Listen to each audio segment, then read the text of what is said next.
Kwa majina naitwa Joseph Zacharius Kamonga, ni mbunge wa jimbo la Ludewa kupitia Chama cha Mapinduzi, na sasa ni kipindi changu cha pili bungeni. Kwa hiyo juzi nimechangia hotuba ya Mheshimiwa Rais, kwa sababu ratiba ya bunge ilikuwa ni kuchangia hotuba aliyoitoa Mheshimiwa Rais wa Jamhuri ya Muungano wa Tanzania Dr. Samia Suluhu Hassan wakati akizindua bunge. Nimeisoma hotuba ile, ina kurasa 44. Nimepitia kipaumbele mambo ambayo ameyasema. Nimeona pale alikuwa ametoa ahadi ya kuajiri vijana, na kweli tayari ajira za walimu zimeshaanza kutoka.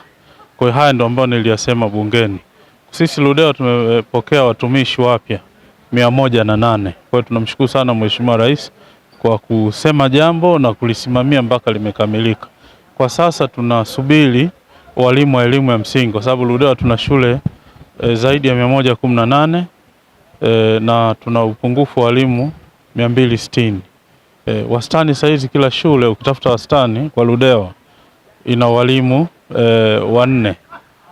Kwa maana yake hii sasa inaonyesha kwamba Mheshimiwa Rais anatoa direction, anaonyesha sasa wasaidizi wake kwamba tuongeze vyanzo vya mapato, na sisi kama wabunge tumeahidi kwamba tupo tayari kuweza kutoa ushirikiano.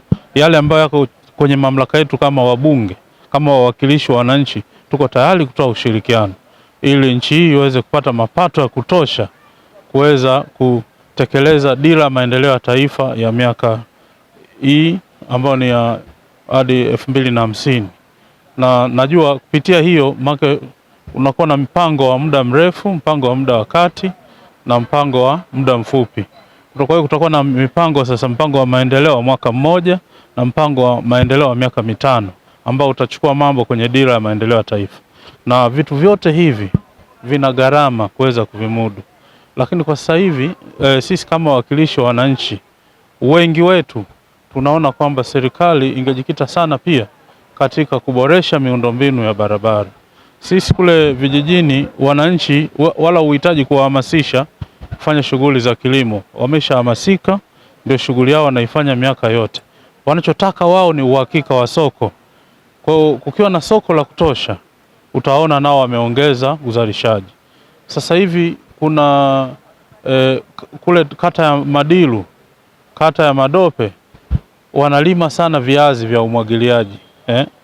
Wanatengeneza miundombinu ya umwagiliaji wao wenyewe kwa nguvu zao, kwa jitihada zao, na ndio maana tuliomba serikali kupitia Wizara ya Kilimo iwatembelee. Nashukuru walishaenda kuwatembelea kuangalia namna ya kuwasaidia kuwekea miundombinu ya umwagiliaji kwenye kile kilimo ambacho maarufu sana wanaita kipalila, viazi.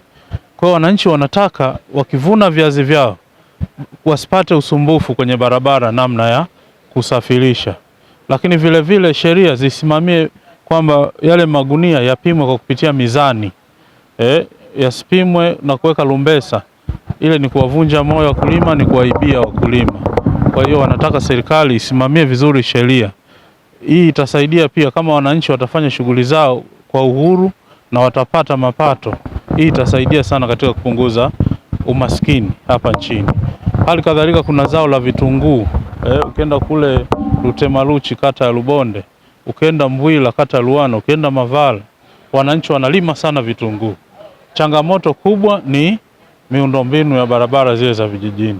Kwa hiyo tuliomba na TARURA nao waje na ubunifu sasa ili kuunga mkono vipaumbele na malengo ya Mheshimiwa Rais na ndoto zake za kuwaacha Watanzania wakitabasamu, kwa kubuni mbinu bora na za kisasa za kutengeneza barabara za vijijini, na wachague waziweke kwa grades. Kuna zile barabara zinazounganisha tarafa, zinazounganisha kata, zinazounganisha vijiji.